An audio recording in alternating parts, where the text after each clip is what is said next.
on Yud Gimel and Avodah Zarah. And we continuing the Brayso Matame Lomo Tov Lisa Isha.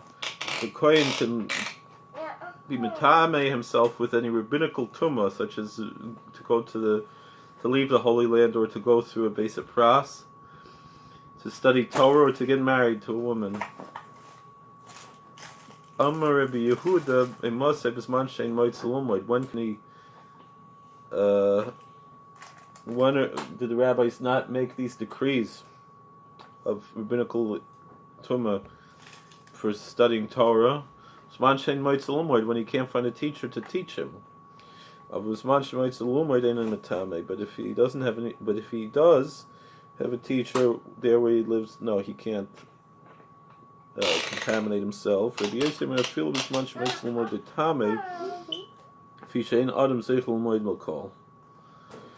there's an opinion that no, even if he has a teacher there, but it's not the teacher that is his teacher, who he can go and be matame, because not everyone is worthy to learn from everybody. Some people can only learn from certain people. Everybody has, the Hasidic Sfarim talk about that. There's such a thing that everybody, different people, they have a shus and shama, particular Rebbe. So I'm Rabbi Yossi, Ma'aseh Rabbi Yossi v'kohen kolach ha'charav l'tzidin l'moy Torah. So Rabbi Yossi tells a story of Yosef HaKohen. He's a priest who followed his Rebbe to his teacher to Sidon, which is outside the Holy Land, to study Torah. Come here. So Amar Rabbi Yochanan says, Halacha Rabbi Yossi, Alma Pligi. Yochanan says the halacha is like Rabbi Yossi. The Kohen can leave Eretz Yisrael even if he has a teacher. But the rabbis do disagree with Reb Nosson.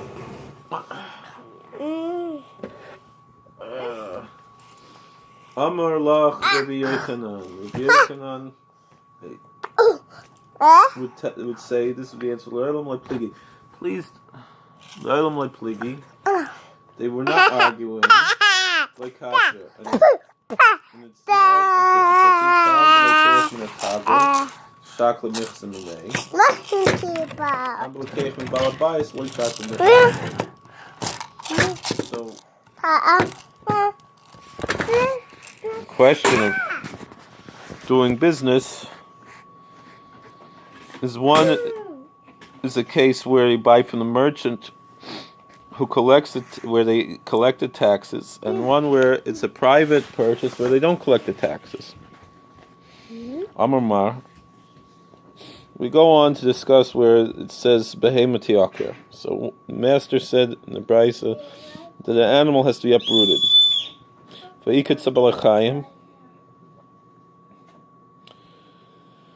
So you're not allowed to cause animals to suffer. So how could that be? Amar Rabbi, Amar Achman is the same to Yaker.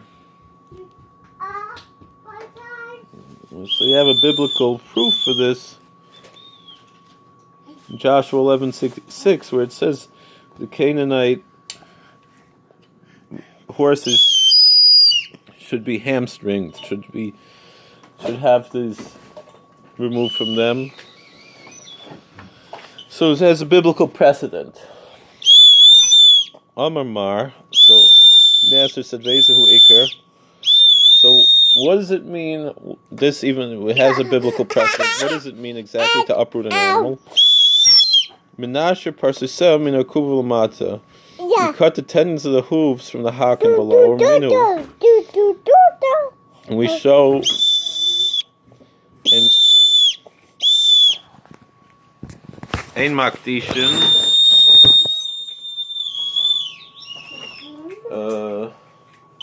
Ben Machrimen Ben Marichin Bisman Hazeh.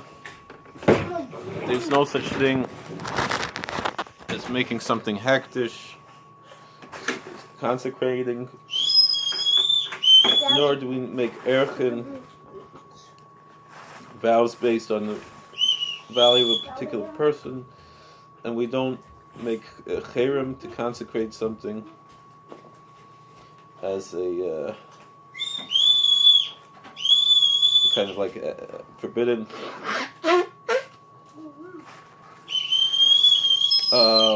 Today, these we don't dedicate anything to temple. We don't have a temple.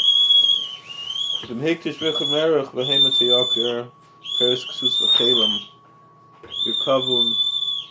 on Yud Gimel Amud Beis now.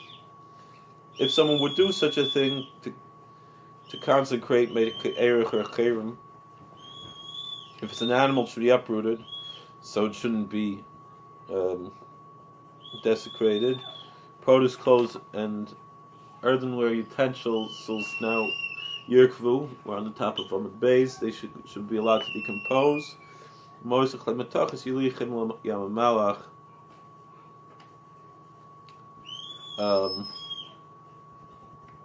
Money and metal things that don't decompose, they should be thrown into the Dead Sea. But then it says, what is ikr? You just lock it up and let it die in its own of starvation. So it shouldn't, because it's consecrated to heaven, which of course is a horrible thing to do, and we shouldn't. That's why we don't consecrate anything. Amar Abaya Shiny Hasim Mishum B'Zion Kadashim. So Abaya says there's a different type of ikur because this was dedicated to be a sacrifice, and you're not allowed to hamstring a sacrificial animal. So wait, mishchat. So of course, all right, you can't consecrate it, but why can't you just slaughter it?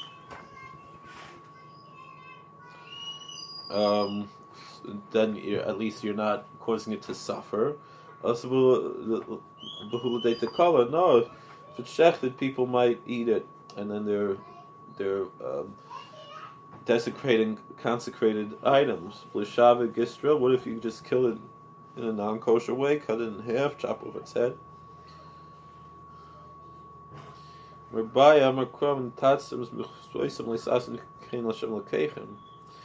You're not allowed to destroy.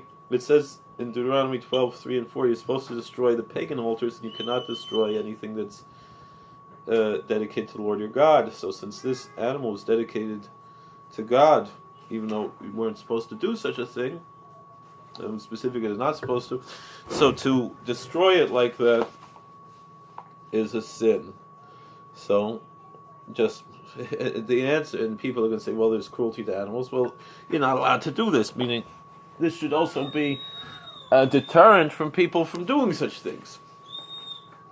Rabbi said, also looks like you're inflicting a blemish in a sacred animal. Nira mum maliyahu. What do you mean it looks like? He's doing it. Mila bismanch besamigdash kayim the chazi lekrava ashta the lechazi lekrava leislamba.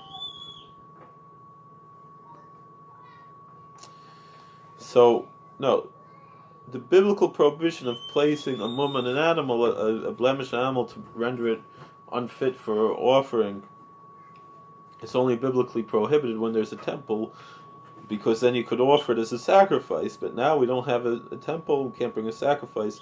It's not a biblical prohibition, it's a rabbinical prohibition to place a mum on kachim. Have you kametel mum of al mum? And even if already had a mum and you put a new mum, meaning even though it's already unfit to be offered as a sacrifice, it's still prohibited biblically to make another mum.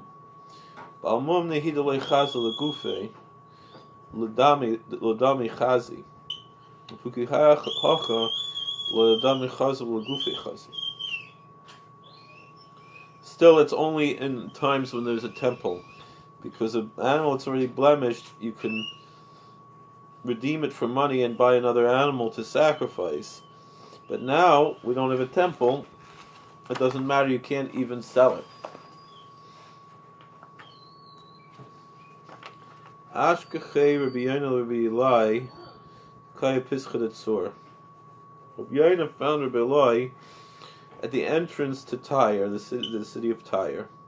It's a Gentile city. Amalei Katani Behema Tiakir.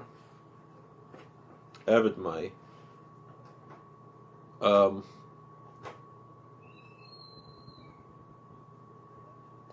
We have a halacha that if you buy an animal here at a pagan fair, you have to uproot the animal. What about a slave? If you buy it here, you also have to do the same thing. It's Eved Yisrael Kumabayali. I'm not asking about a Hebrew slave, a Jewish slave. That he would not be allowed to kikam Bayali Eved Ovid Kichamamai. What about a pagan slave, a Canaanite slave? What's the law? Malay Maikumabayalach. What are you asking? Malay asked Rabbi Yirna, what are you asking? Kintanya Eved Kichamamai Behem Daka Lamalam Lemaridan.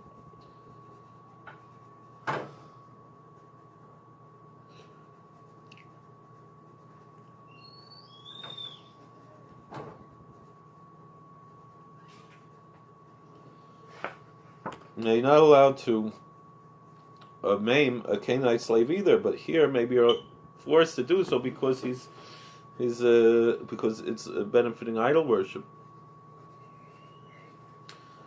However, we say idol worshippers, and it's not talking about all idol worshippers. We'll get to that later.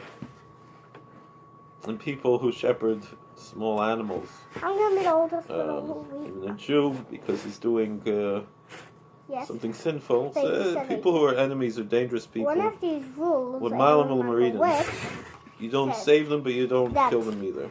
the girl You're not allowed to kill an idol will worshiper. not allowed to Excuse me, why can't you go in another room when I'm in the middle of doing this? If you want to sit here and listen, you can listen, but why are you talking? So, you don't save them, but you don't kill them either. So, Amalei Rabbi Rabbi Zera. Rabbi said to Rabbi Zera, "Katani leichem mehen behem avodim u'shvachas." So you could go to a pagan fair to buy animals and servants. Eved Yisrael Adam Avilu Eved Kichavim. Does it specifically mean that you're buying a Jewish slave to rescue him from being a slave, or even a Canaanite slave? Amalei Mistaber Eved Yisrael the Eved Kichavim Eved Eved Kichavim L'mayim Ebayalei. Now it seems like it's only talking about the Jewish slave because it's a mitzvah to save him from slavery. What mitzvah is done by buying the Canaanite slave? But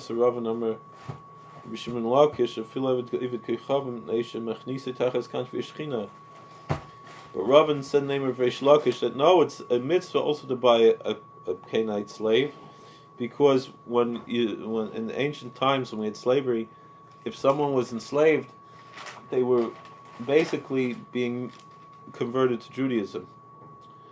And so since you're bringing them, it's not a full conversion, it's like a partial conversion.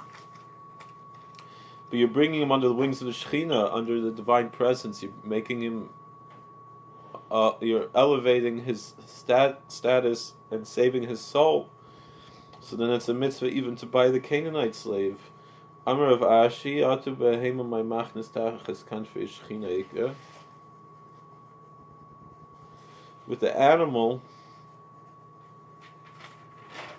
is it also bringing him under the wings of the Shekhinah? Ask for Ashi, so the reason you're buying the animals is it diminishes the pagans, that it derives them from a source of livelihood that they can worship their idols with. Hachanaim in Ma'atei Shari. So, even if you're not talking about Tachas Kanfei Shechina with the Canaanite slave, so too, it's a mitzvah to buy the Canaanite slave. So it's not even a question. However, it still shows that we care about other people to save their souls. Rabbi Yankov Zovan Sandola. Rabbi Yaakov bought sandals. Rabbi Yirmiyah Zovan Pita. Rabbi Yirmiyah bought bread. Pita bread, right?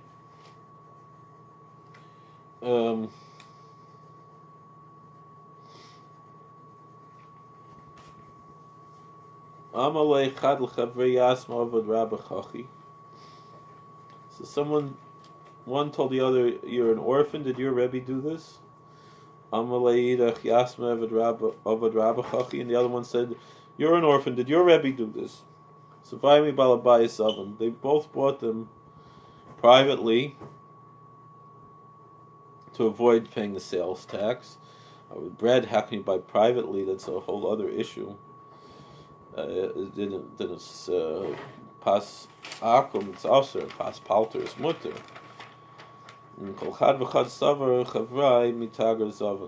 Although bread is probably tax exempt, the Romans used to give away free bread, so cholchad v'chad savar chavrai mitager zavan. Each one said, well, the other one did it, so it must be okay. Damar Rabbi Abba Brei, the Rabbi Chia Bar Abba, Rabbi Yochanan. Rabbi Abba is the name of Rabbi Chia Bar Abba, and the same name of Rabbi Yochanan.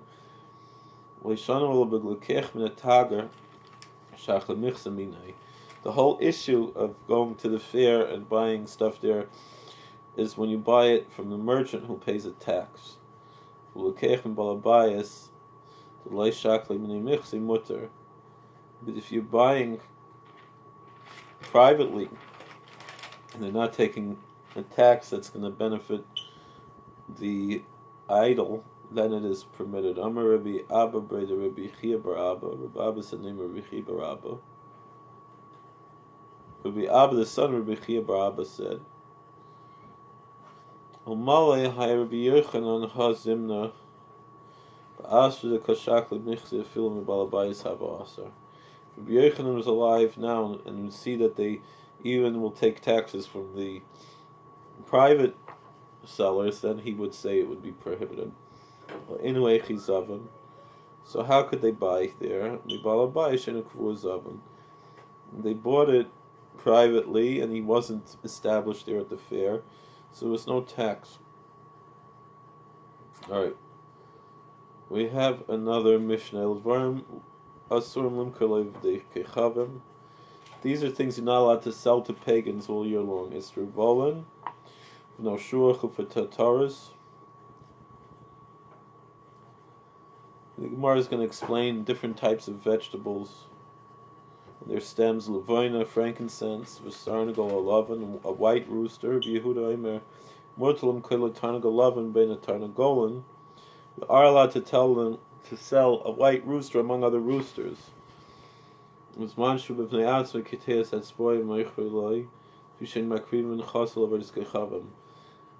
you're just selling the white one and they're thinking they're going to take the white rooster and sacrifice it, you can clip off a little bit so you show it's not the toe or something like that, and then because they don't use those for idols, the Romans.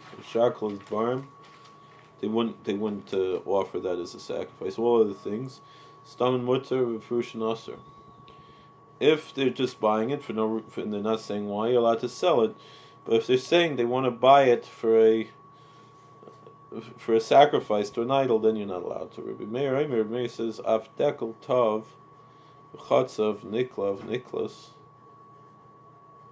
asalim kalev dekechavim. Even a fine date palm, a chatzav and a niklas, which we're going to explain what these are, you cannot sell to the pagans. So the Gemara starts tomorrow, the next daf. So thank you for watching. Please like, share, and subscribe, and comment on it.